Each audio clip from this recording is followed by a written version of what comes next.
आलो आम्ही अनप्लॅन ट्रिपला. अचानक पागोड्याचा अनप्लॅन ट्रिप झाला, म्हणजे काहीच ठरलं नव्हतं. बाईक काढली, डायरेक्ट निघालो आणि तुम्ही खुशी तर बघा काय जबरदस्त. मग फोटोशूट चालू झाला बोटीमध्ये डायरेक्टली आणि निघालो. तसं समुद्राचा व्ह्यू पाहून, हा नजारा पाहून माझं मन डोलायला लागलं, नाचू लागलं मित्रांनो. आणि नंतर बोटी पाहिल्या मोठ्या मोठ्या. चला मग काय टेन्शनच गेलं मनातलं. बोटीत बसलं की कसं टेन्शन असतं बाबा, हे काय हे समुद्रात आलो आहे. नंतर आम्ही इथे सुखरूपपणे पोहोचलेलो आहे टेकडीवर समोरच्या.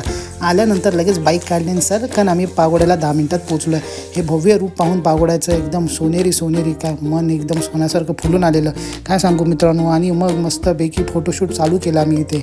फोटोशूट चालू केल्यानंतर छोट्या छोट्या क्लिपा बनवून ह्याचा एक व्हिडिओ तयार केला मित्रांनो. आणि हा तुमच्यापर्यंत पोचवायचा प्रयत्न केला आहे मी मित्रांनो.